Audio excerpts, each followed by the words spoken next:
Welcome to episode 128 of the Character Unlock podcast. My name is Brooker, and joining me, as always, is my good buddy John. Hi. And my good buddy Lee. Hello, everyone. Hey, boys, you alright? Yeah, man, Excellent. Yeah? Yeah, I am good, mate. I am good. I've got a couple of days off next week, so I'm just trying to get myself through the week. I'm good. I'm good. How have we all been? We had a good time since the last, or a good couple of weeks since the last recording? Or a good month I don't remember since the last time I was recording. Yeah, not too bad. Good. Not too bad. The Fiat 128, by the way, was a small car manufactured by Fiat, obviously, from 1969 to 1985. I already knew that. Isn't that the one that made a brief comeback as like a roadster? I think so. Not even that long ago. Yeah. Fiat 128 was a two-door coupe version. Great. There's some crazy mathematics around 128. I'm not even going to start to pretend that I know what I'm talking about. I mean, how do you just literally Google 128? Because this seems like Mate, no. It's all total general knowledge. I've totally not Googled it. No. It's the atomic number of unbioctium, which is an element yet to be discovered. I'm theorized element. I'm sure that definitely came up in a pub quiz at some point. That's why you know it. Yeah, it was the 128th podcast. The 128th what? Pod quiz. Podcast? Pod quiz? Fucking hell. We haven't done a podcast in a while. Get your teeth back in. No, we're not doing a... Well, podcasts only happen when we're all together, and that's for things like Eurogamers, which we ain't doing this year. So if you want a podcast, you have to wait till, next year. Oh. Maybe we just take over a pub anyway. I mean, I'm always happy to do that. It wouldn't be the first time I've done it for a podcast. Well, I'm down in December, aren't I? So we could do a Swift one. Yeah, but Phil's also there. Phil's been a guest occasionally. We've had worse people on the podcast than Phil. It's all good, man. Not many. That job fella comes occasionally. Yeah. Very occasionally. Yeah. I hate that guy. Fuck that guy. Fucks off up north without his headset, so he can't talk to us for a day. Yeah, that was really embarrassing. Anyways, boys, there's shitloads to talk about. Do we want to have a chat about the PlayStation Showcase from last week or a week and a half ago? Yeah, I mean that's pretty much the biggest bit of news we've got, isn't it? It is. So I think I've got a list, relatively definitive, of everything we saw. So we'll just go through the list. Okay. I've got a list, but only my favourites that I've listed. I'm not bothered listing the stuff I weren't bothered about. Fair enough. A teaser trailer for the Knights of the Old Republic remake. Who's up for a KOTOR remake? I loved the original, but it's not going to have the same... It's not like watching sort of The Sixth Sense again or Book of Eli, whereas you can see all the funny things that are different. Yeah. The twist doesn't make a hell of a lot of difference up until the point of the twist. I've never played KOTOR. I didn't know there was a twist. Well, steer clear of any sort of reading on it. It's a great twist and a great game. Okay. But whether I'll be interested in a remake, yeah, maybe. So I'd play it.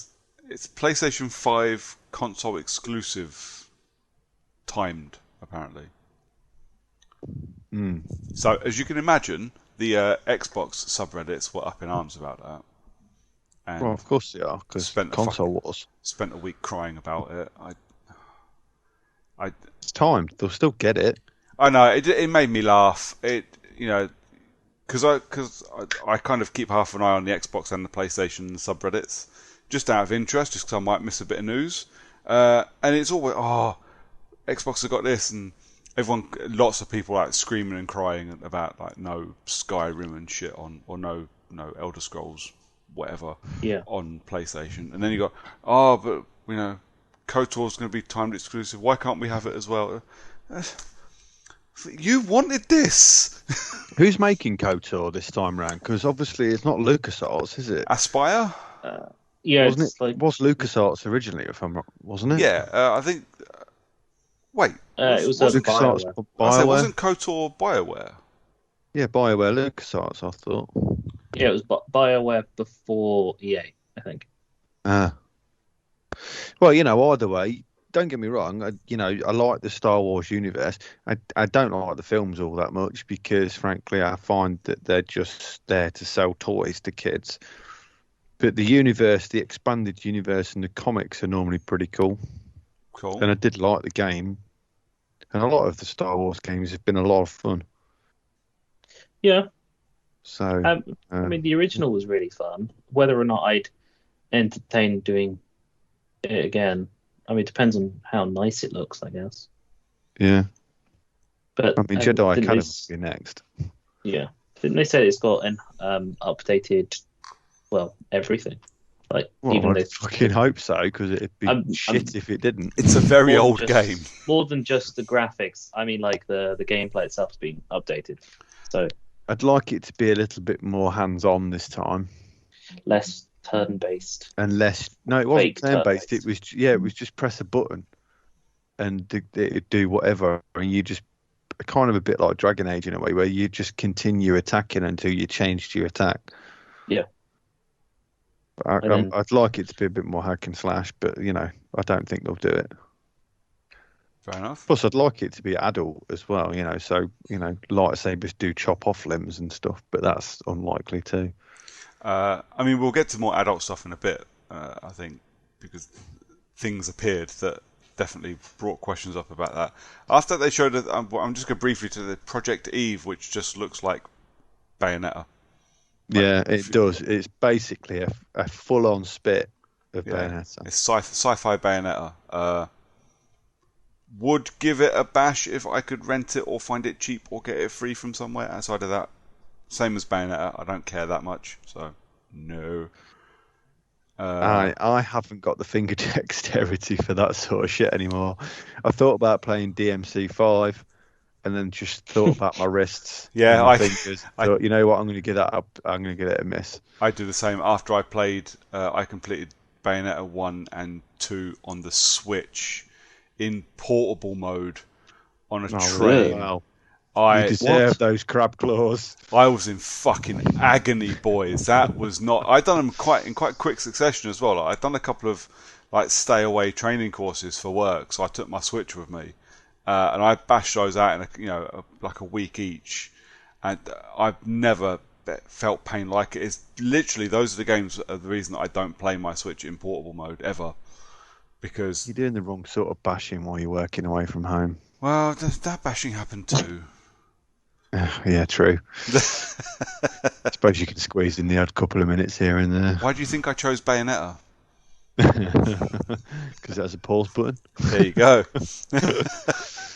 Sounds like you need to get yourself on those gaming gloves. Yes, it does. That'll help out with your old man hands. He's sat there playing his Switch on Bayonetta with his Nintendo Power Glove on for his breaks. That'd be great. That'd be great. Then we got a first look at Tiny Tina's Wonderland. So this is the Borderlands fucking Dungeons and Dragons looking fantasy spin-off. Yeah, I'm sold. To be I fair, mean, honestly, I'm surprised that they took a DLC. And don't get me wrong, the DLC in 2 was great. It was actually the best part of the 2. Tiny which is Tina's probably a my really main cool game of it. character. I like Tiny Tina. And they've changed a lot of stuff up as well Yeah. to make it more D&D, and that suits me just fine. And I really like Borderlands. It's a shame that I don't have any friends that play Borderlands. I did text John actually and said, "Are you interested in Tiny Tina's?" But then I remembered John doesn't play with us anymore, and only occasionally Wow. comes to podcasts. And I mean, if you wanted to play Borderlands in any persuasion, just text me, and if I don't own it, I'll grab it from somewhere, because I don't hate Borderlands. I think they're a bit empty for me to play on my own. oh yeah, that's the thing for me. So I won't go back to 3 now to pick up and play it. I was talking to a mate's lad the other day and said, "Look, I loved 3, but I won't come back to it now. I've finished it." My ultimate experience with I number had one friends was I'd rather roll from co-op. yeah. Well, my ultimate experience with number one was playing with a mate, doing it on my own, it just felt very empty and repetitive. Bland. I wouldn't call it bland. Bland is the wrong word, I think, to use for Borderlands, because Borderlands is many things, but bland isn't it. It's just very big and open. And that's it. It felt empty and just a bit boring. But I really don't remember 1 all that much. I remember 1 and 2. I remember fighting friends for loot. Which they changed I remember 2. to 3 Loved because it had its 2. own streams. Adored 2. 2 was because 2 we played with people. Yeah. And that always makes a game, doesn't it, when you're playing on those sort of games. So I'm hoping I can get a couple of people in for Tiny Tina's, even if it's just me and my mate's lad. Yeah. Right. Be all right. I like the look of it. Plus, I did like the DLC, and I like the sort of more. It's kind of like a Borderlands twist on, Tolkien. Yeah, basically, because it's D&D. But obviously, you can re-roll stuff in there. So I think they've taken a lot of D&D specific things and added it into the game. I've not read too much, but I'll pick it up anyway. It shouldn't be full price, or is it a full price game? I don't know. It looks like it probably would be. You can probably get it cheaper somewhere. It won't take long to drop in price, I don't imagine. But a lot of the games we saw, like, there were no release windows for a lot of these. I don't think there was one for Tiny Tina, although I might be wrong. I just don't remember. But KOTOR, there wasn't one. There wasn't one for Project Eve. There was a lot of like concept trailers. Yeah, that's PlayStation's thing, though, isn't it? Releasing a trailer fucking 10 years before the game comes out. Yeah, I mean, to be fair, it's everyone's thing. I mean, I think if we had proper E3 showcases this year, I think Xbox probably would have done something very similar, and then ended with a 30-minute demo of Halo. It's just what all these companies do. I mean, a classic one. 4 months ago, we saw a trailer for Forspoken. That was when they announced the fucking name.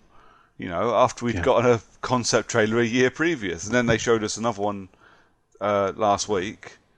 But it looks like they're getting on with it now, though. Yeah, I think it's due out like early next or spring next year, so it's got to be heading towards being done. I really like the look of that. It looks interesting. As you probably can imagine. It's it's way up my street in terms of style of game. 100%. Wait, which one was Forspoken? Was that the one that had the development name for like 8 years? Yeah, it's the one where she there's a woman, she's living in modern day on a bus, whatever, and disappears off and ends up in some fucking crazy world where she gets superpowers. Yeah, from her bracelets. From some fancy bracelets, yeah. So it's basically a Shang-Chi follow-up. Yeah, it looks like a sort of it looks very elemental based power wise. It does. It's got that art style. It looks a lot like Last Guardian and Ico. It's got that kind of look to it. And to be fair, I did look at it and go, yeah, this looks like it's Lee's thing. Yep. And I agree. It looks like it could be fun, but again, not something, especially if it's an exclusive and they're going to try and charge me 70 quid for the pleasure, not something I'm paying for. 100% no. But it does look interesting, and I quite like the buddy thing between her and whatever her companion is. Made me smile. I like stuff like that, as long as it doesn't get too old too quick. Yeah. We got a release date trailer for Rainbow Six Extraction. Moving on. A reveal trailer for Alan Wake Remastered. And a release date for Alan Wake Remastered, which was good.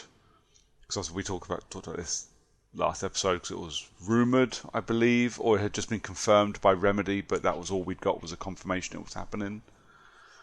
Comes out 5th of October, so that's a week Tuesday. And it's going to cost 25 quid. It's going to be Alan Wake, The Writer and the Signal DLCs, and is remastered. I'll be honest, looks like shit. It didn't look amazing, did it? It didn't. I'm really excited for Alan Wake Remastered, and I have pre-ordered it. I will play it, mainly because I want Alan Wake 2. But for a game that has been remastered, it did not look the greatest. And I do remember some pretty shoddy fucking controls for the original Alan Wake, and I'm a little bit worried that the tankiness of it is going to annoy me. Yeah, I don't get me wrong. I like the universe as a whole. I really loved Quantum Break and I really loved Control, but I don't see me going back to Alan Wake. I found it quite boring and a bit dull. I like it. It's the Stephen King simulator. For me, it speaks to a lot of my loves, and I can really get behind it. It's not scary. It's not particularly atmospheric. Some of the battles are just really fucking annoying. But I kind of feel the need. I want to support it, and honestly, it's going to be my excuse to go back to Control. Once I finish that, I'll go redo Control, and just kind of say I wanted to play the universe. Yeah, I need to do that too. Or just Control anyway, because I haven't finished the second DLC yet, and I really just want to play that maze bit again.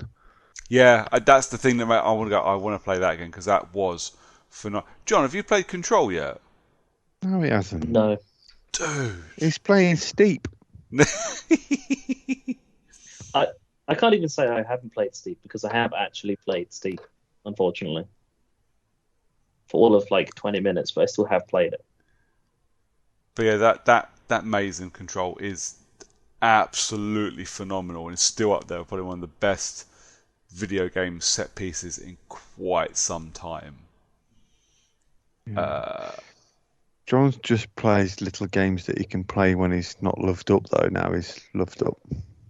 Well, he's got different priorities now. So what you're saying I do have is different priorities. we need to take a You're break. no longer one of my priorities. We need to take a break of about 5 years. Let him also be old and married and just go stagnant. Miserable. I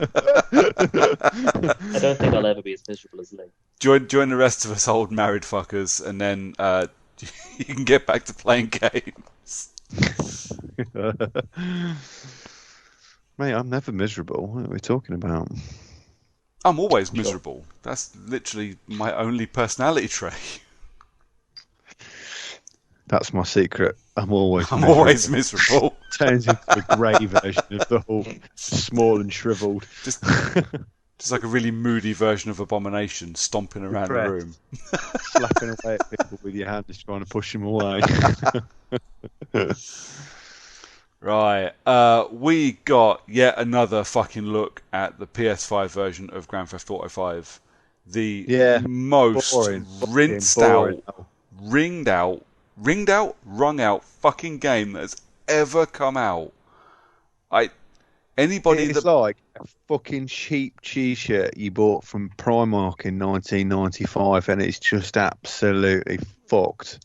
It was fucked after the first wash and bored of it, but you kept it anyway. And the worst bit is, it was a white t-shirt, and after all these years, it's just kind of grey and dull. And While these teenagers keep playing the fucking online and spending their mum and daddy's credit card money, holy shit. That's the only reason it keeps the fucking thing going. I've never known anything like it. Anybody that buys Grand Theft Auto for PS5 needs a fucking slap. Please just stop. Because every time, and this is another thing, like you always see, like before these things happen, like, new announcement coming from Rockstar Games, and people are like, oh, Grand Theft Auto 6. No! It will never be Grand Theft Auto 6 as long as you keep fucking buying Grand Theft Auto 5.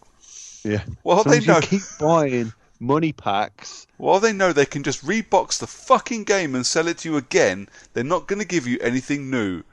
Behave yourselves, you fucking mongs. Are they even giving anything new with the upgrade? I don't know. Yes. It's basically just what is the PC version. So it's got an extra 3 single player missions. Ooh. Wow. Yep. For £70. Other than that, it's Have they hacked a load of mods off people and shit, I presume? Or they're just going modless? So there's unknown mods for the console versions. I don't know if there are or not. But I don't know, for PC players, it's this open season, I guess. Unless you add money to yourself, and at which point you get banned, because that takes away their income from shark card purchases. Bananas. But I'm pretty sure you only have to buy the enhanced edition if you want to play the single player. The graphical update stuff is free on GTA Online. Okay, now. Whether or not you get to carry over your online character, I don't know. Yeah, I I really hope that you Not from the don't. 360, I ain't gonna. well, because there was a mechanism Yeah, to there was transfer it over from 360 to, or from the Xbox One. from the first gen it was on to the last gen. There was a Yeah, you there was could an transfer- online mechanism to do it, wasn't there? Yeah, you could transfer up and across. So even Yeah. if you had the PlayStation, you could go to the Xbox and Xbox to PlayStation for your one and only move. Yeah, it was. It So- was like Hitman upgrades. It was one and done. I Whether just or not don't they don't see allow me it, playing the story on it ever again. It was dull. I've never Okay. finished the story. I was bored out of my skull. The game was okay, but the story was just a bit. I don't know. I think for me, Shit. GTA. I know, it's almost heresy to say it with a lot of people. I mean, I don't like GTA, but for me, Saints Row is the way forward for games like that because it embraces the stupidity. Grand Theft Auto is a stupid game, and you have the ability to, punch hookers and pick them up and throw them out of windows, but it's never embraced as part of the game. It just happens to be there. Whereas, Saints Row, here, have a fucking dildo bat and a laser gun and spray shit over people's houses. This is my kind of game. GTA. Every time that GTA tries to embrace that level of fun, like putting in laser guns or futuristic vehicles or cars that can fly in on whatever capacity, they just receive constant hate from the fans, and it makes From the me sad. teenagers. Yeah. Because Who they say think that that it's they know GTA, everything. not Saints Row. But it doesn't matter what Rockstar do; they get hate from half the fans and money from the rest, Yeah. and then money from the fans that say throw the hate at them. Yes. Frankly, GTA 5 just needs to fuck off Yes. now. It's had enough. Well, It's had enough. on Stop, that- stop it. on that note, we'll move on. Yeah, we should fuck off from it as well. And then we got what looks like a near final trailer for Ghostwire Tokyo, which is the Tango Gameworks / Bethesda PS5 exclusive. I'll be honest, I'm kind of sold. So when this was first announced, I remember really being quite intrigued, but going, nah, I'm not playing that. It looks a bit, it doesn't look like my thing. And then every trailer I've seen since has kind of sold me a little bit more. The trailer we saw last week genuinely sold this game to me. I thought it was phenomenal. I thought the trailer looked great. I thought the horror elements looked good. The action elements looked fun. Tango Gameworks, obviously, this is Shinji Mikami's studio, so the man that invented Resident Evil and made Evil Within. So I'm quite up for whatever he wants to do in a first-person haunted Tokyo action game. Bring that bad boy on. I don't know where you two stand on it. I'm guessing neither of you are particularly interested. Well, I no. love shooters, but I don't like horror. So, It looks very Maybe. cyberpunk horror-y. yeah, but it's still a shooter, and I'm okay with shooters. I don't know. Who knows? We'll see. We'll see. To be fair, I'll probably pick it up. So if I pick it up, you'll have it anyway. So it's all good. Yay. And we got a new trailer for Guardians of the Galaxy, which looks like a lot of fun. I really Yeah, quite. Game Informer have had their play. They came out with their play. We've played this Okay. article. How did they I rate didn't it? read it, but it sounded positive from the snippets I read on tweets. So I carried on scrolling. I've been dodging all the stuff from it because I've pre-ordered it now. Okay, when's Yeah. it out? Is You- it this week? Eurogamer have got their review up as well. October 26th or Oh 28th. shit! It's still. Oh, I thought it was a bit sooner than that. Almost a month. Yeah. Oh, But I thought it was like October 5th or something. all right. That's I'm all- disappointed that it's the late 20s when it's released. Why? I would have preferred, because half term is like the 19th, I think, or the 20th. Oh yeah, fair enough. And I've got the half term week off, and my lad's away on holiday with his grandma. So I would have really liked to just smash through it for a week.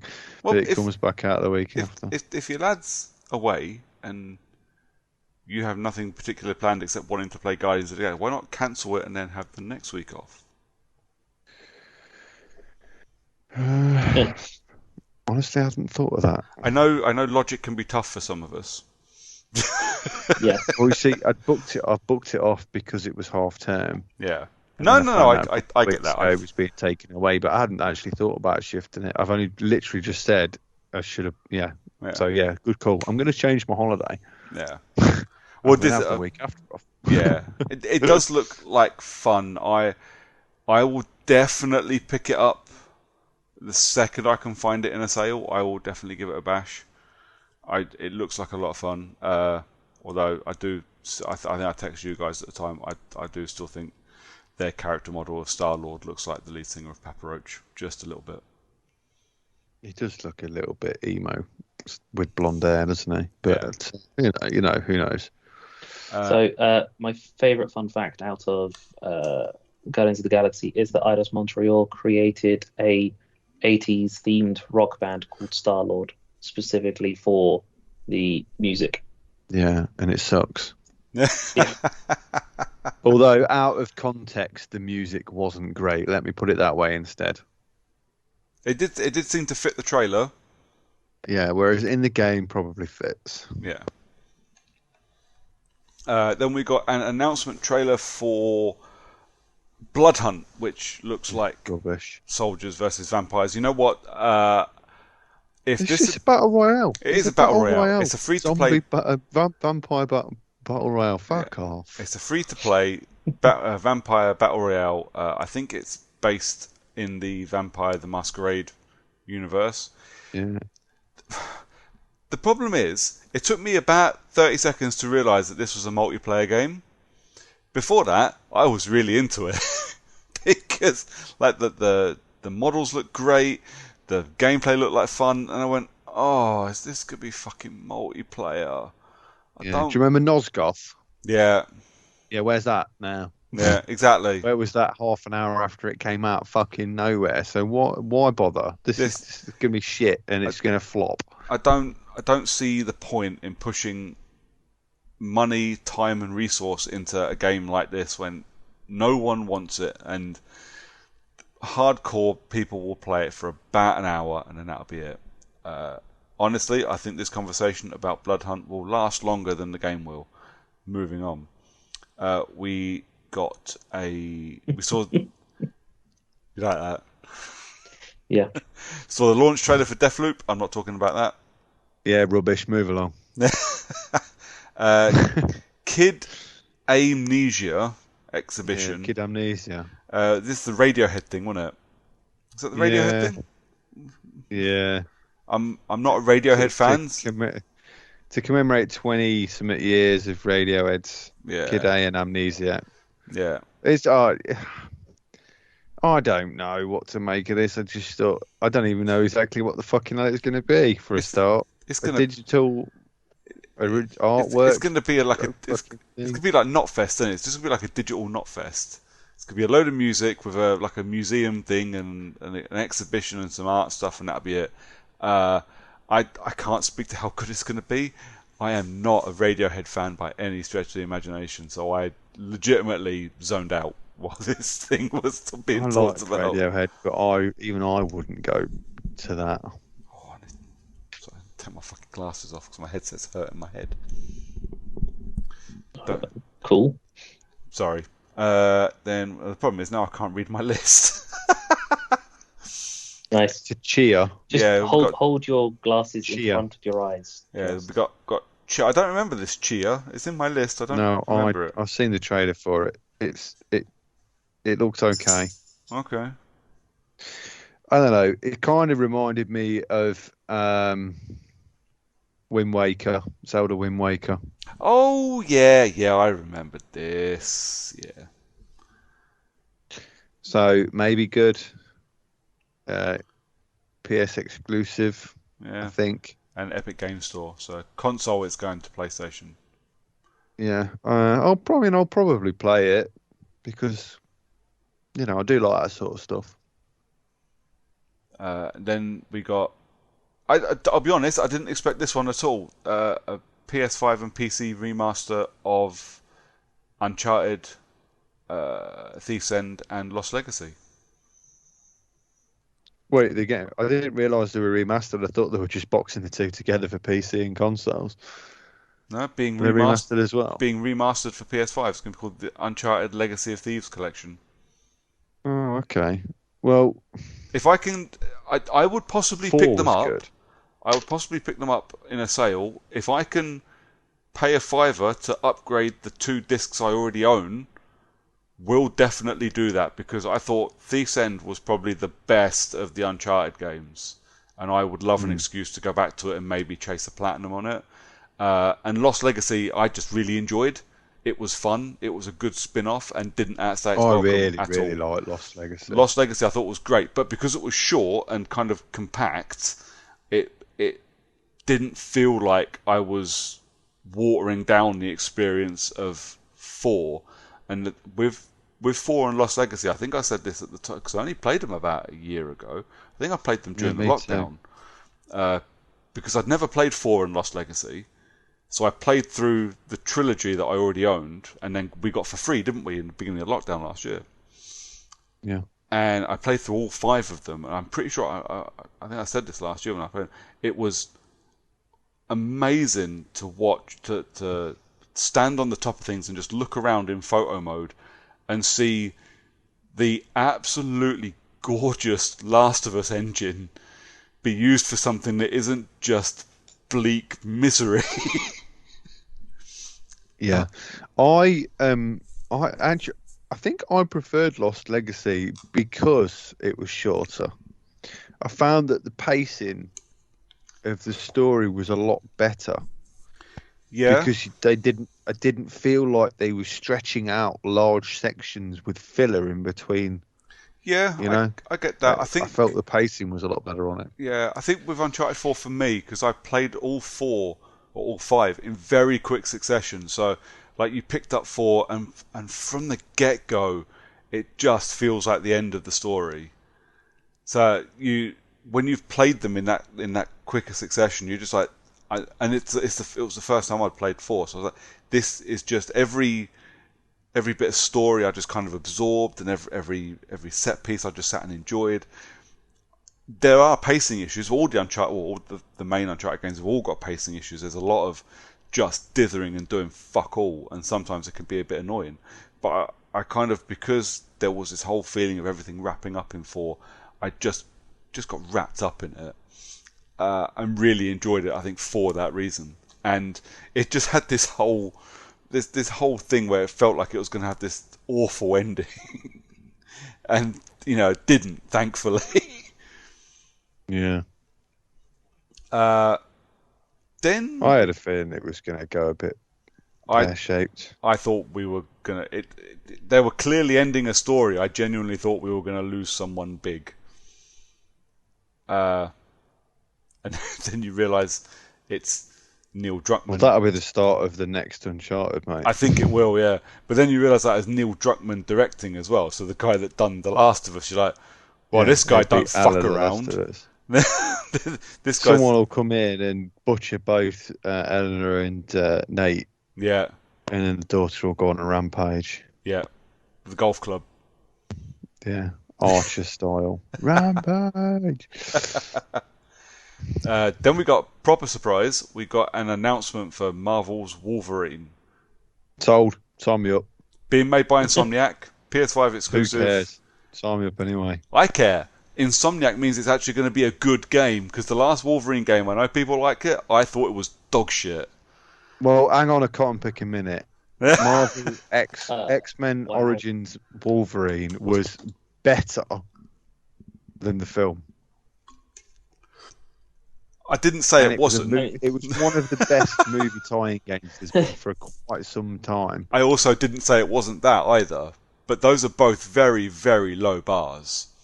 Also, I really like hack and slash games. No, I love a good hack and slash game, and it was fun for what it was, but it wasn't what I wanted. I think Insomniac making a Wolverine game, if we can keep it in the spirit of Spider-Man, albeit they said it's going to be a mature rated game, so I think it kind of has to be. How can you get away with someone that's got indestructible claws from being an R-rated game or like a mature game? I don't get why people think it would be anything otherwise. Well, you have seen the X-Men films, right? Yeah, but they Literally didn't show it because you can do that with camera trickery and so on and so forth, but you can't do it in a game. I mean, what was the Star Wars game? Yeah, well, okay, let's just. They had no dismemberment of. But now this was years ago. characters. I mean, sort of like now. I mean, even original sort of X-Men games, there was no dismemberment. But nowadays, with the caliber that they can put out with games in terms of realism and such, I'm agreeing with you completely. This. Yeah. Sign me up. I'm sold. I thought, if it was pre-order already, I'd already have a pre-order in. Fuck no! It was an announcement that this film's being made. It was all pre-rendered. It was all CGI. There was no. God, yeah. We're not seeing that till 2023 minimum. It's going to be Wolverine versus Adamantium Robots, the video game. I think that'll be 24, mate. Yeah, easy. Because Spider-Man 2 is next year. Yep. Then we got a look at Gran Turismo 7, which I couldn't care less about. Yeah, looked great, but looks lovely, but it looks like a racing game. There's a beta for it, which is coming. Yay. Why do I need to beta test a fucking racing? Well, I tell you why you need to beta test a racing game. You have to pre-order it to get the beta.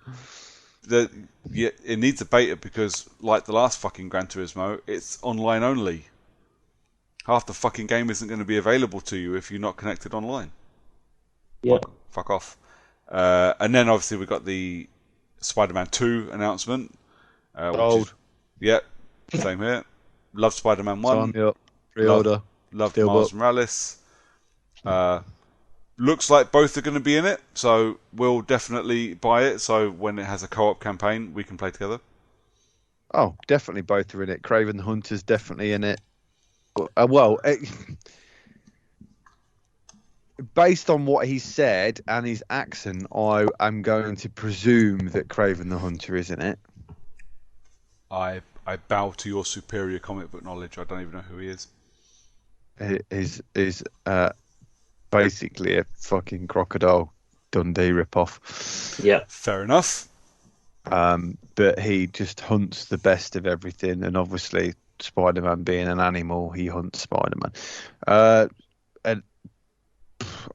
there's a few other characters he could be. I don't know, but I'm guessing based on what he said about wanting a challenge, I'm gonna go with Kraven. It must be Kraven. Plus, it would be Kraven, one of the Sinister Six, and it feels like that's what they're setting up for here. Yeah. Same as in the MCU, maybe. Yeah. But then obviously Venom as well. The Venom reveal was very cool. Yeah, I mean, we got the teaser at the end of Spider-Man. Yeah. Yes, we did. That basically they've been trying to heal Harry. Now, it doesn't look like it's an alien symbiote this time. No. It looks like somebody's genetically created this thing in a lab and it's just fucking done whatever. But I don't know. Who knows? It could. It's not the first genetically created symbiote that they've done for Venom, and it's also not the first Harry being Venom. No, of course not. It's also not the first combination of the two. No, I preferred the alien symbiote. Got Spider-Man first, then it went to Venom. That's always my favourite origin story. Good old Eddie Brock. Actually, no, I like the other one as well. What was the other one? Was it the cartoon where J. Jonah Jameson Jr. crashed the yeah. spaceship onto the Yeah. bridge, and it had one in as well. Yep. And then it's got to Spider-Man. Obviously, I'm talking about the original where Spider-Man was on Battle Planet or whatever it was, and found this thing, and then just went on a rampage. But who knows? Sign me up. Sold. Yep. Same Winner. here. And then we wrapped up with the first Sign me proper, up. Winner. full-on God of War Ragnarok trailer, which looked amazing. Dog sleds. Yeah, of course. Amazing. Tyr looked great. Thor artwork looked great. Kratos versus Thor. One of the few times I want Kratos to lose, I'll be honest, because I love the guy that's playing Thor in the VO. Yeah. I can never remember his name, but he plays OP in Sons of Anarchy, and he's just amazing. So I'm very much looking forward to that. What's his face? Oh, okay. Gary Barlog. Corey Barlog. Corey, that's it. Gary. Gary. Steve. Gary right now. He came out and said basically that this is it's almost confirmed that this is the last one in the Norse mythology. Yep, he said. So there was an interview after the showcase where they spoke to Barlog a lot, and he said more than once like we're wrapping up the Norse story here. So I'm like, oh fucking hell, this is going to be epic. I think is probably the only word to describe what that's going to be. Kills Thor, kills Odin. Yeah, Odin being played by Richard Schiff, which I was very excited by, because I'm a big fan of Richard Schiff. For those that have seen it, he plays Toby in The West Wing. Kills Baldur, Heimdall, Sif, every fucker else. It is going to be great. Yes, I will be pre-ordering that. Hopefully, they didn't give a release date for it or even a release window, did they? So, hopefully... Good. And I'm happy about that because I don't want to get my hopes up for a date and now get it pushed back. Because, I am as well. I'm so kind many of, get pushed back now. I'm hoping back end of next year. I have to wait till 2023. I don't mind as long as it's as good as it looks like it's going to be. I don't care. It's been a while, mate. We might get lucky and it might come early next year. Nah, not with some of the shit they've already got. So early next year we've got Gran Turismo and Horizon. They're not gonna dilute the waters by putting God of War in there as well. Absolutely not. Silly season next year. That would be my bet. Yep. I think that was it. I think That was it, mate. That was it on the show. I don't think there was anything else really to talk about. News stuff. I'm just having a quick butchers. Not much at all. Like nothing. Nothing. I'm not going to do it today. At some point, we probably need to like collate everything that's happened in the last 2 months and talk about Activision Blizzard because they're just everywhere. But it's just a sea of shit, man. I'll just stay clear of all that garbage. And Epic and Apple as well is just another one. It's chaos. It is. Should we talk about some stuff we've been playing then, boys? Yeah. Cool. What we've been playing. What we've been playing. What we've been playing. Why? What we've been playing. Why does it sound like Eeyore is doing my jingles? It was Eeyore.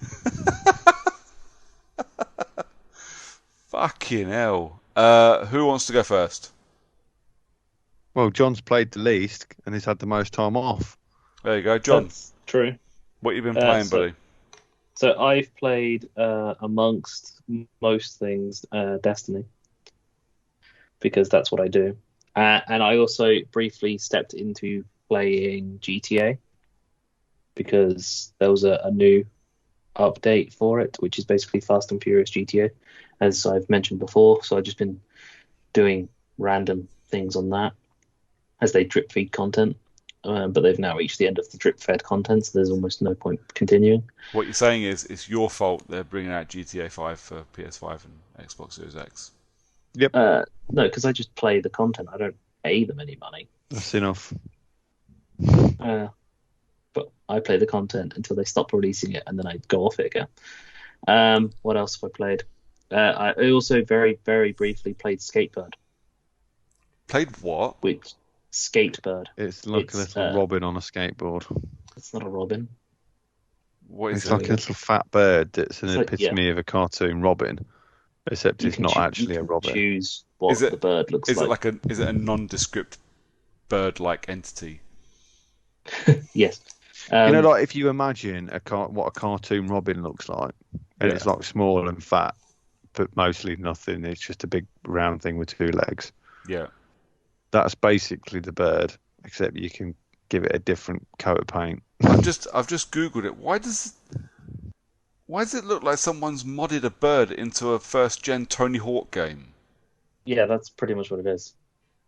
It's like Fucking hell. Playing Tony Hawk's Pro Skater, but you are a bird, and it's very Micro Machines in the environment. I say it does Because look very Micro Machines.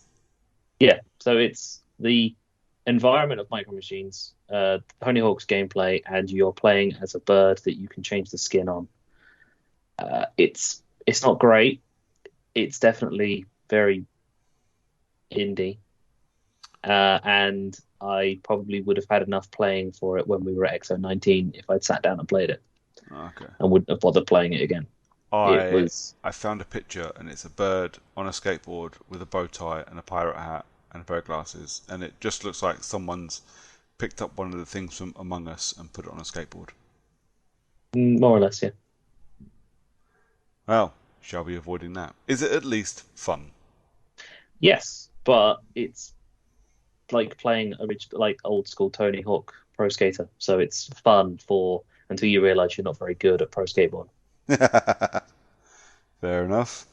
It's very cute, and it's only entertaining up until the point where you realise that it's not going as well as you think it could be going.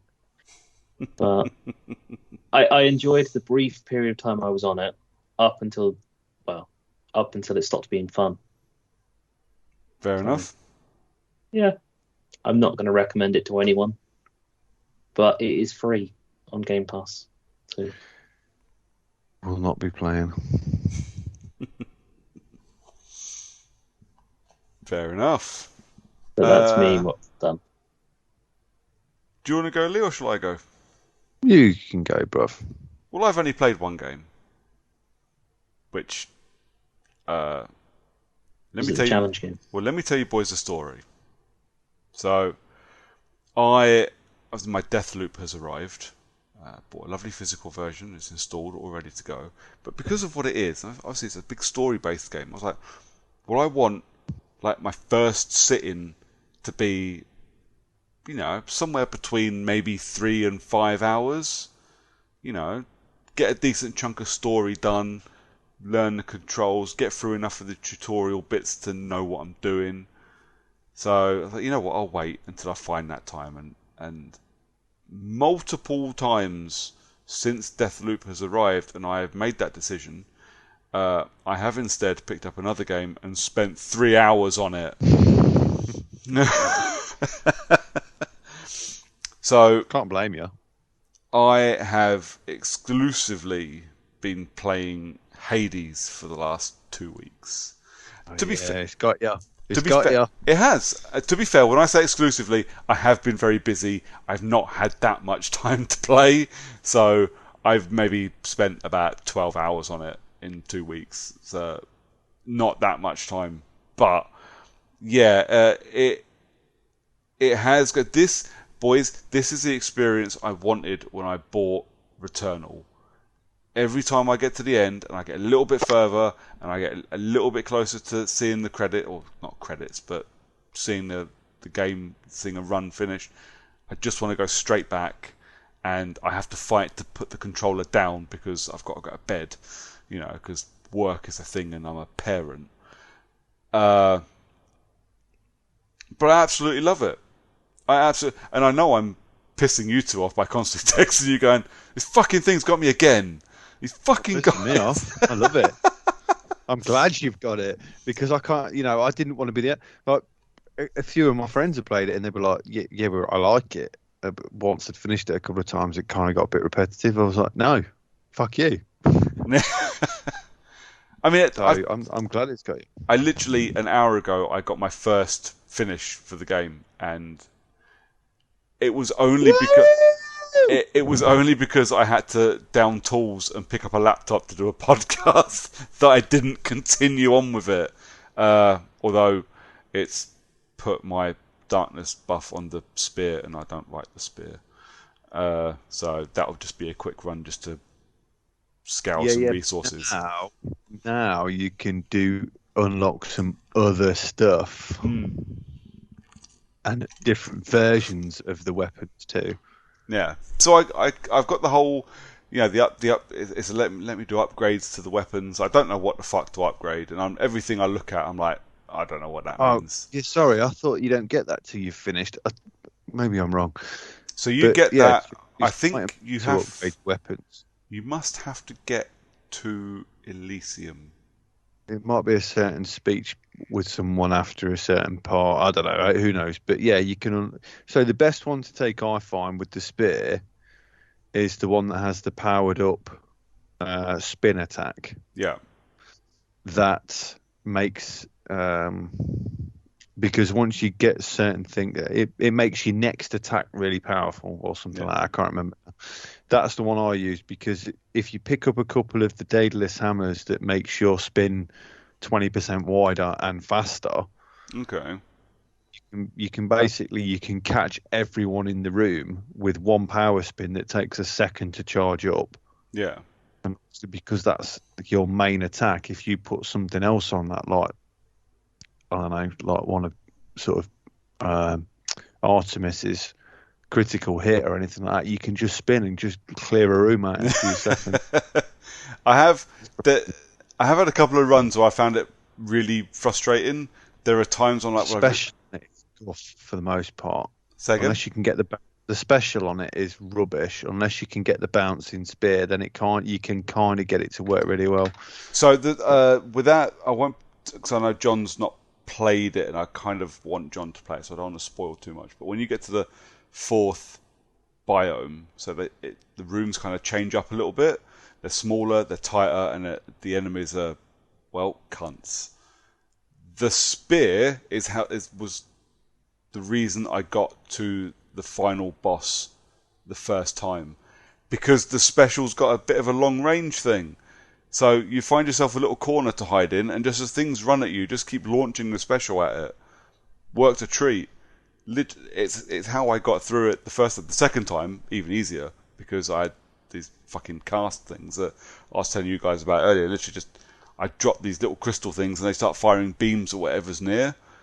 It just melts everything. It was great. So like you walk into these tiny little rooms and I'm standing in the corner just constantly dropping these crystals, and nothing was getting near me. It was wonderful. It all just depends how you set it up. I mean, at the minute for you, you should be going with the ones that you've not selected before. Yeah. So now get a little picture of a scroll. Whereas for me, if I'd roll through the spear, I'd go for I'd get things like triple spear, Daedalus, and I'd get sort of 20% attack speed increase off Hermes and stuff, and then pick up stuff for the spear that would make it fucking stupidly powerful. So then you just keep slapping everything with the main attack. Yeah. Like typically, sort of a good one for that I always find is Poseidon's attack, because that comes with knockaway. Yeah. And then you can get the things where you knock them into a wall, it increases the damage, and then you get the blast of a wave when they hit something, and you can basically just hit something once into a wall, and then it just explodes in a big sea of waves, basically. Yeah. So it's just balancing the setup. Whereas obviously early on in the game, like you are technically, Well, yeah. So then that was run you just pick up 26. everything you've not used. Yeah, Yeah. so that was run 26. So what I was trying to do is when I was picking stuff up, I was trying to balance between stuff I know is going to be helpful and stuff I haven't used, so I can fill my codex in. But you know, you kind of go, well, that fills in a gap on my codex, or not the codex, the prophecies. I was like, that's great, but I don't really want something that, you know, just gives me more coins. I don't need coins. I need, you know, power and the ability to beat the shit out of things. I don't know, like, it's interesting, like, the whole, the way the game is made is interesting to me. It's still not the kind of game usually I would pick up, and I stand by this, and I stand by, like, when you were saying, like, this time last year you were selling Hades to us, and I was like, I'm not picking this up without the ability to maybe sell it on if I don't like it, because Hades walks a fine line for me, and I'm loving it. Don't get me wrong, I adore Hades, but there are bits that I'm going, well, I don't know what that means, and there is nothing anywhere to explain it to me. You know, I've just unlocked the last 2 bits on the mirror, which is your upgrade tree. And like the last one, it says, you know, like a 1% chance to get 1 times this, and it's this little picture, and I'm looking at it going, I don't know what that is. Is it good? Is it helpful? Because it doesn't fucking tell me anything. You know, I don't go, what? I can't remember the one you're talking about. I know that the bottom one gives you the ability to change what's in the next door. See, that sounds like what I'm looking at, but I'm like, that's not explained anywhere. One before that. So yeah, it gives you. So basically, every time you can further on into the game, you can get a few more. But the first time on the blue mirror, yeah, you can alter what is behind the door. Is there more mirrors to come? Yeah, you get another mirror later on. But you can switch between the two interdependently, and you can get all of your darkness back whenever you want. Oh yeah, I've re-rolled my darkness a couple of times because I wanted to change my loadout. You can re-roll your darkness whenever you want. But yeah, so you get another mirror with slightly altered versions of the same thing. So whereas like your Death Defiance one you'll get 3 options for Death Defiance. Yeah. Over the total course of the game, the switch up for that is you only have 1 Death Defiance, but it works for every single room. That sounds badass. So you get you can die once in every room, basically. See, that would be great. It would definitely hurt me in a couple of the bosses until I get a bit better. Yes. See, I don't bother. I always have it. I always have the 3 on for that. Once I've been through with it once to fulfill the prophecy, I switch back for the 3. Yeah. Because 3 is much more useful for me because you can fill up the 3 more often. Yeah. And 3 is much more handy for a boss if I'm getting sloppy. Yeah. I am thankful that there is the possibility to meet somebody before the 3rd boss that does all your death defies, although I would really like him after the 3rd boss because I can quite reliably now get to the 3rd boss without burning a defy. Yeah. I cannot reliably get through the 3rd boss without burning at least one. Although, to be fair, my last run I did. I presume you've been beating Asterius first before Theseus. A couple of times I have, when he's appeared. Yes, most of the time I like to do it, and just to fuck with them, is I do it the other way around. Okay. Or I get them both in the same final hit. I've done that a few times. I like to do that too. That's quite funny. Nice. But again, my cast just melted through them, and it was great because it was chilling them at the same time. So actually, it was doing damage and stopping me from being blocked by Theseus because he's a prick. Yeah. But I genuinely, like, without spoiling anything, the first finish I thought was great and was tense, and I genuinely it was the first part was a really annoying fight, and I just kind of got into my groove for the second part of it, and it wasn't too bad.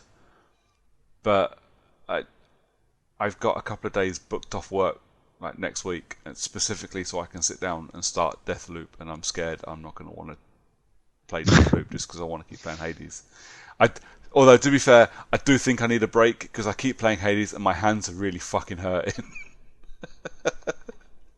I'm too old for this shit. Yeah, definitely. But it is great, and yeah, like I say, I stand by my decision to not buy it digital until I'd bought it and played it and knew I was going to enjoy it. But at the same time, I am very, very glad I have now bought it twice. Because actually, obviously I've not played it on Xbox. It's on Game Pass on Xbox, so you can just pick it up. But over the Switch version, I think the PlayStation version is much, much better. It feels like it runs smoother, obviously, because the power's there. Loading times are much better. I noticed my little one's playing on her Switch Lite because she's borrowed my Hades cartridge. And like going through some of the loading screens, I was like, oh, fucking hell, sweetheart, this is taking ages. But I can't sing the praises of Hades enough, and almost certainly by technicality of the fact that I've bought 2 brand new release versions of it this year, it will be mentioned in my end of year list. Yep. But apart from the challenge game, boys, that's literally all I've played because I've been saving time for Deathloop and then haven't been able to turn Hades off. So, Lee. Yeah. So I carried on with some Brutal Legend, which had started on the last call. That you'll remember, John. Did you listen to the podcast, John? No, did he fuck? Don't be daft. Prick. I know, he's such a cunt. Doesn't even support his own podcast. He's such a knob. Yeah, I've not finished it because obviously, surprisingly enough, it's actually a massive game. Yeah.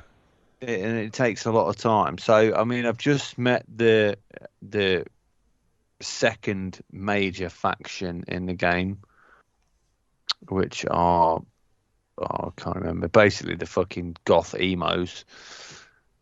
Oh yeah. And I can't remember. I've not done anything yet. I've just been checking around for health and stuff like that. So my next fight will be a bit easier. So I'm still going with that, just pitter pattering here and there. In the meantime, I finally played Wolfenstein: The New Order, which I loved. It's great, isn't it? It's a really just cheesy, kind of fun shooter. But it's a solid shooter as well. Like, it is, and it's really well made shooter. It's brilliantly made. It's brilliant. It's well paced. It looks great. It feels great. It is a genuinely great game. It does some crazy shit. Yes. But I'm okay with that. But I mean, it's about Nazi magic, man. What do you want out of it? Well, no, that was enough for me. I enjoyed that, and actually went on to 1000G that as well, which is definitely unusual for a shooter. Which is fucking badass as well. I've tried to play that game on Uber. That last fight is a cunt. So the last fight was actually really, really easy. The hardest bit was the first 2 sort of set piece fights in the final mission. They were the hardest. Were they the bits it turns out outside? you only need to actually do the final mission. Yeah. You don't need to do the whole game because there's a nice little glitch. Whereas if you just finish the game on any difficulty, you can replay a mission on super Uber level, and you only need to finish that. So I finished the last level and the last boss on Uber. Nice. Which basically means I can do the whole game anyway. Typically, because they're the hardest set pieces normally anyway, aren't they? Yeah. I just got cheeky. Headshots with the rifle still works. The sort of electric super powered rifle thing that you get is still super great against anything with armor. The hardest fight was the first one. It was indoors. It was basically like that scene of The Matrix where they walk in and just, have you got any guns on you? And he just sort of splits open his coat and he's just covered in them. Yeah. It's basically that, where you're just in a very long corridor and you've got very little cover. That was the hardest fight, I think, in the final mission. The last boss was actually really easy in the end. I just hid behind some stairs and just kept blasting him from like underneath the stairs. And I didn't feel bad about doing it that way. Nice. And actually took me less time to beat him on Uber than it did when I played it on easy. Or Don't Hurt Me, Daddy. Yeah. So yeah, I actually really enjoyed that. That was a good game. Oh, good. I started the Old Blood, which was like a small, same as the Lost Legacy, wasn't it? It was like Yeah. a small spin-off It was prequel. Yeah, it was slightly too big to be a DLC, but not quite big enough to be a full price game. Yeah, it's about half the size of a full price version, New Order. So It's 8 missions, I think. Yeah, it was it was Death of the Outsider or Lost Legacy, like Yeah. you say. It was mid-sized. It was good though. I enjoyed it. I was hoping to do kind of look at all. I've done the first 1000G. Let's have a look and see. But I don't think I'm going to be doing the rest of these. They upped the difficulty for the full achievement list. They very much did. So for me, they're really fun shooters. Like I say, they're solid shooters, well made, really good fun to play. For the most part, for me, those games are one and done. I see the credits. I don't need to go back. I don't need to do challenges. I don't need to look at achievement lists. I just don't care. I just want to see the story play out and be done with it. Yeah. I think the same way as I play Call of Duty. Really, I don't find. I know the difficulty thing, obviously is meant to be a challenge. I don't get any joy out of chasing achievements in most shooters. No, I wouldn't typically have bothered, but I had every other one. Fair enough. And I looked at it on True Achievements, and it said basically you only have to do the last level. I thought, for fucking one, Yeah.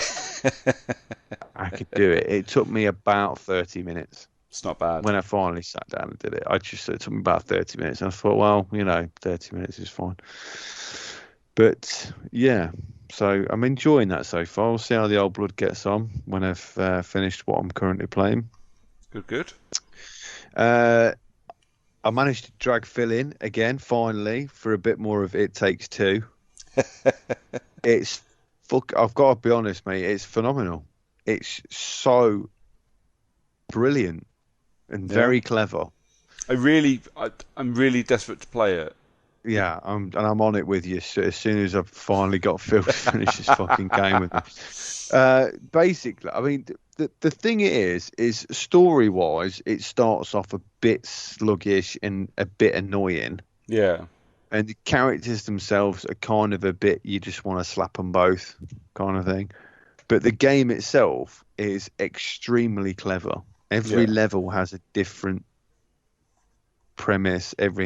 You have different powers and different functionality and different gameplay styles in every level. It's bonkers how they've managed to do it. And then in between all of these levels, they've got mini games as well, which are completely different as well to the game itself.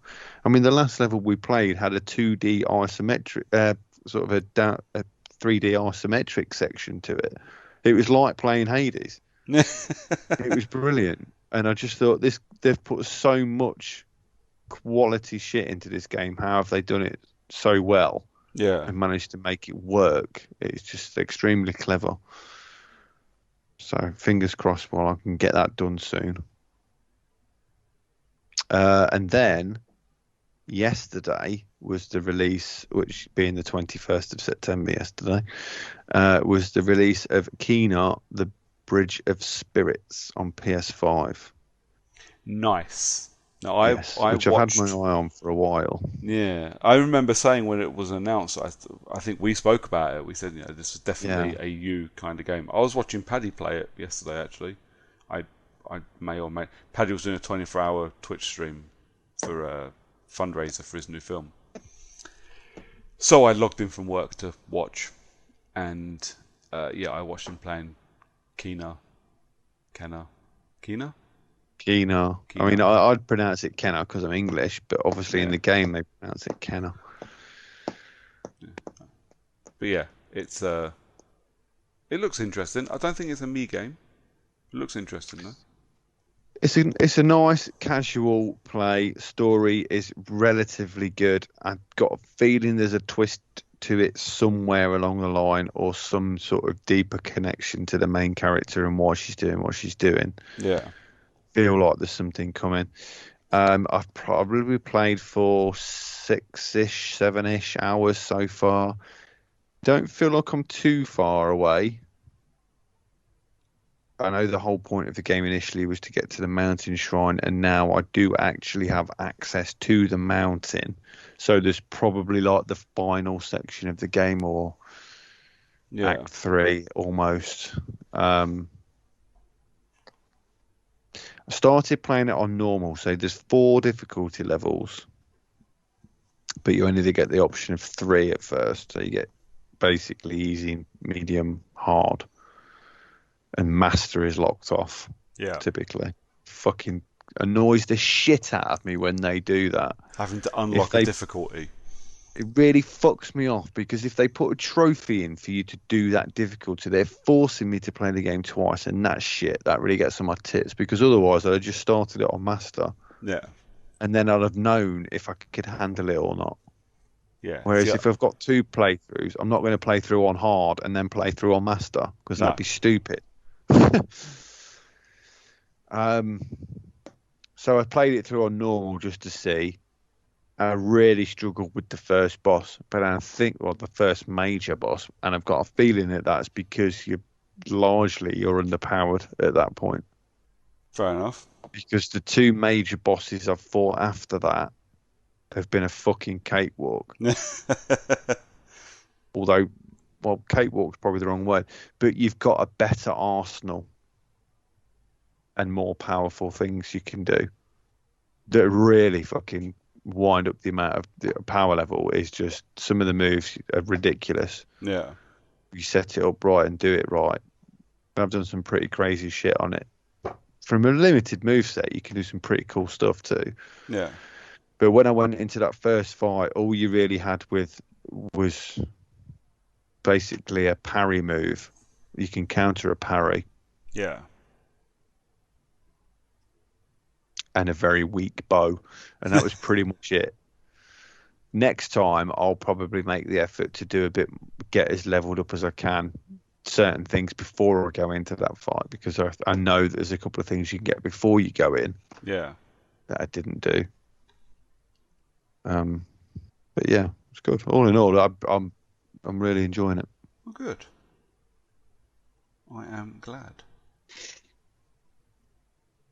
I suppose. And you can play it too, because it's digital. I saw you bought it digital. I saw it pinging that you were downloading it on my app.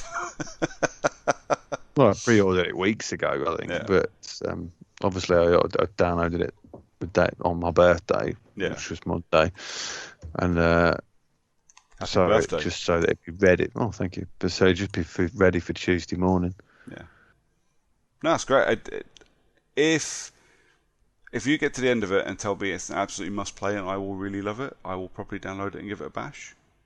If not, it will sit in that never-ending list that's about the same length as my Netflix list of films I need to watch at some point that I will regret never watching. You should, but you've just not got a chance to. Who's got time, man? I need a lottery win so I can, the 8 hours a day I have to spend at work, I can spend playing games or watching films. I've had 3 days off work. With a total cumulative time of probably 20 hours, I'd say, give or take, of just basically just being able to do whatever I wanted. Yeah. And I've still only finished 1 game and almost finished a second. I've got like 3.5 days booked off, so I'm off like back end of next week and then beginning of the week after. And basically, it's to play Deathloop. But the problem is, I also need to clean my carpets. I also need to make sure my house is presentable because I've got people coming around next weekend. I need to be a grown up. You need to adult. Yeah, need to be a grown up for a bit. That's basically a day that I can't game. And the thing, like I say, I booked the time off so I could play Deathloop. I don't want to rush it, man, because if it's anything like any other Arcane game, there's going to be nooks and crannies to go walk around in and read lore and do stuff. And if they do nothing else great, Arcane do a lot great. But if they do nothing else great, their writing is always spectacular, and I always want to read everything they put into their collectibles. So, there's people turning up with platinums already after like 18 to 20 hours. I'm like, I reckon if it's anything like Dishonored, I could spend 15 of those hours just walking around looking at stuff.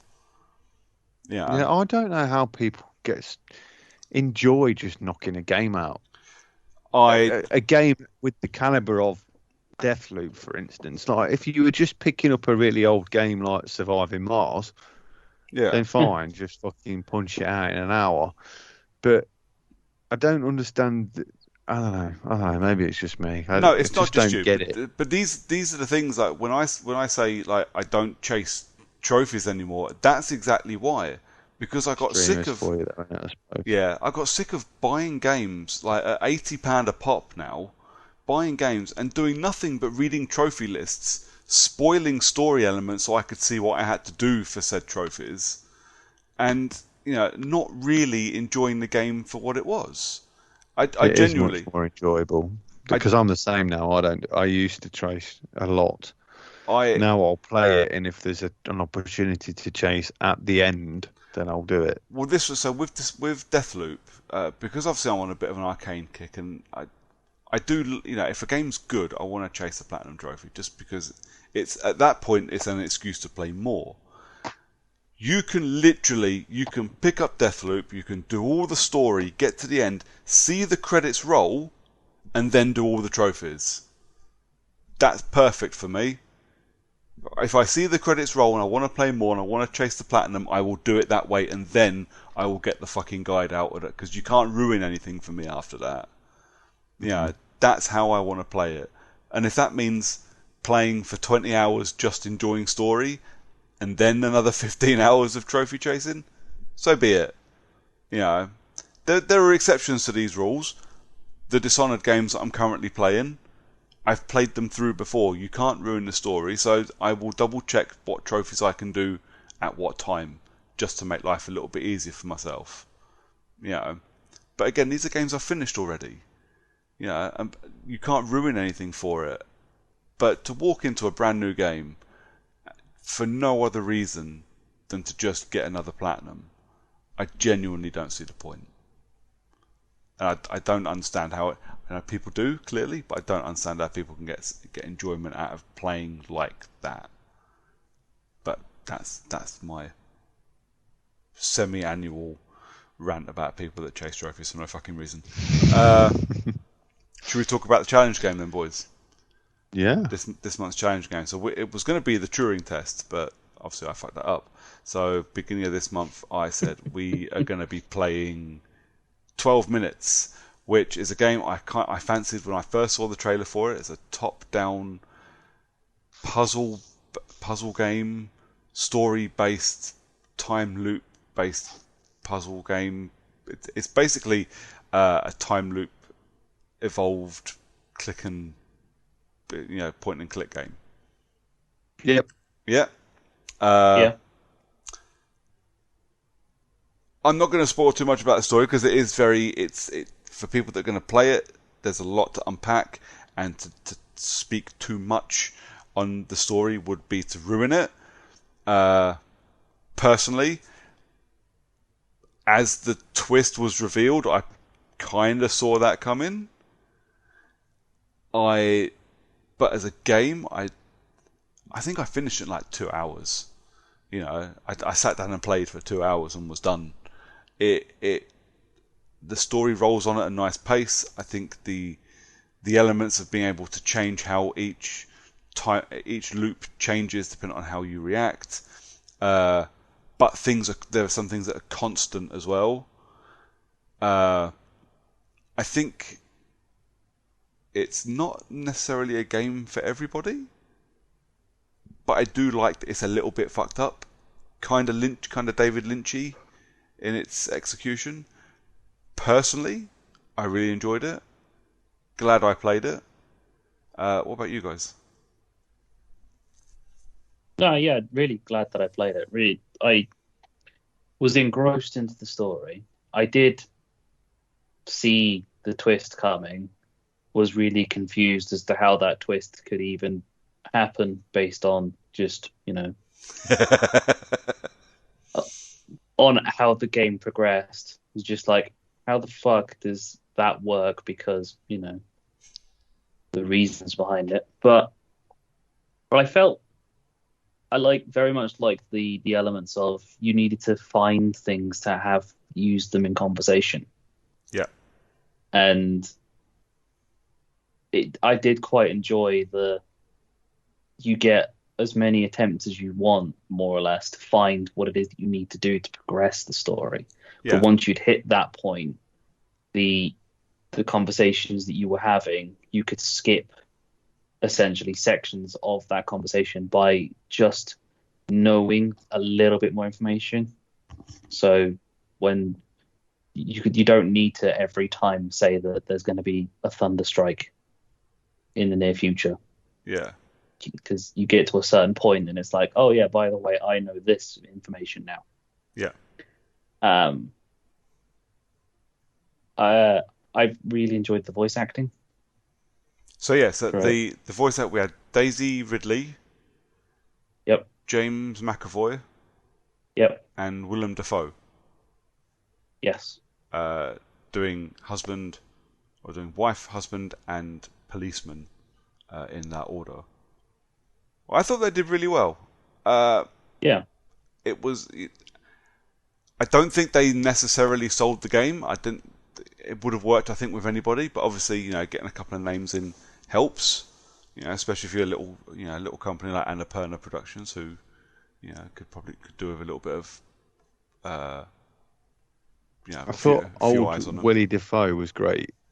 William Dafoe is usually great in pretty much everything. Honest to God, I didn't realise it was Jamie Bell and Daisy Ridley. I knew it was Daisy Ridley. I definitely picked up it was Daisy. I had to look up that it was James McAvoy. I didn't realise it was him. McAvoy, that's it. Well, McAvoy and Bell, very similar. Yes.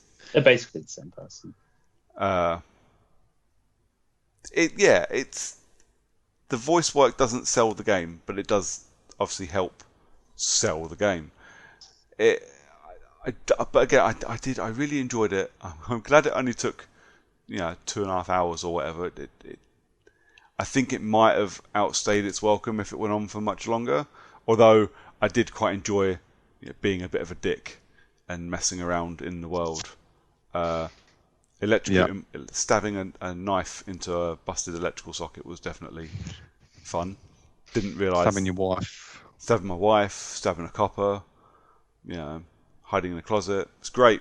It's great. Some of the weird shit you can do, brilliant. I had a lot of fun with it. Accidentally killing my wife was the weird one. Because I didn't realise that. But actually, no. It was brilliant because she stormed off, went into the bedroom, flicked the light switch, shocked herself. Yeah. She started reading in the corner. So I decided, you know what? I'm going to be spiteful. I'm going to turn the light off while she's reading. And then she goes and flicks the light switch and kills herself. And I was like, oh, cool. Didn't really do that one very well. I still not really sure if I know what the fuck was going on with the story. I understood it at first, and then it just went a bit fucking bananas. Yes, it did. But I can't say I didn't enjoy it. I quite liked it. I did really, really enjoy just seeing what the fuck I could get up to. Yeah. Afterwards, and see what interactions could cause me to do certain things. Yeah. Oh, yeah. That was much more entertaining. Watching how things happen because of what you've done. Like when my wife yelled at me for taking a knife to her plant pot, that was definitely fun. Didn't see that coming at all. I think it was an interesting idea to put all these things into into a place, because there's like 2 locations. This is not a big game, and it's well put together in a way that you can mess around if you want to, but if you do want to just fly through the story, you can. But like you say, the story is bonkers. It is one of the weirdest ones. But these are the kind of stories that really appeal to me. especially in short experiences like that. I'm quite a fan. I would take more of those. Especially if they turn up on Game Pass or appear at budget price. I don't know how much it is to buy. I didn't look, but it's something different as well. And this was kind of the point of our challenge thing, wasn't it? It was to find something a bit different to do. Weird different games to play. I think I've done all right with this one. I think better than Fogs. I think so. Everything's better than Fogs. True. Yep. I tried something different. It didn't work.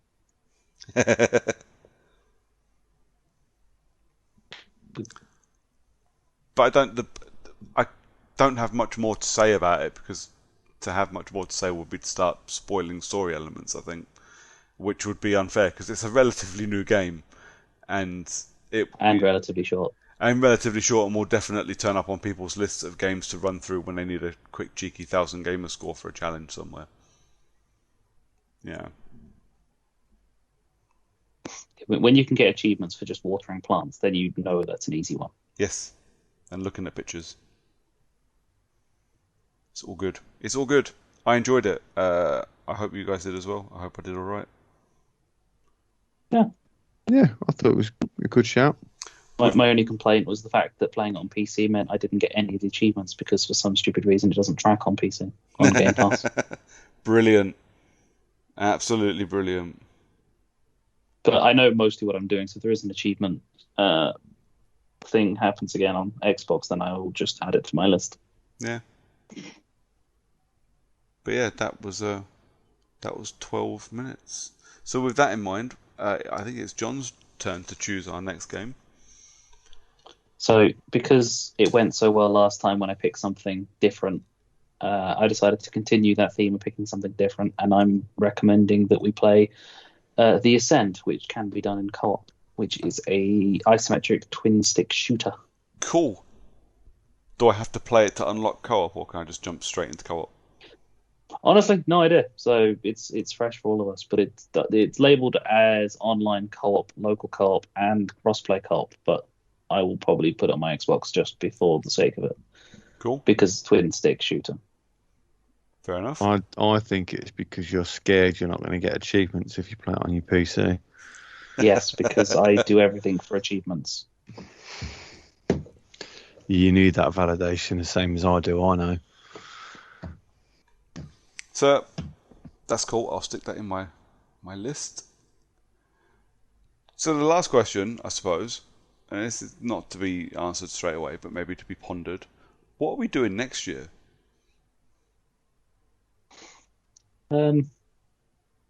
Quitting.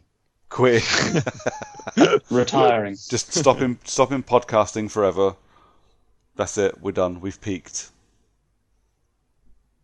We peaked at Fogs, mate.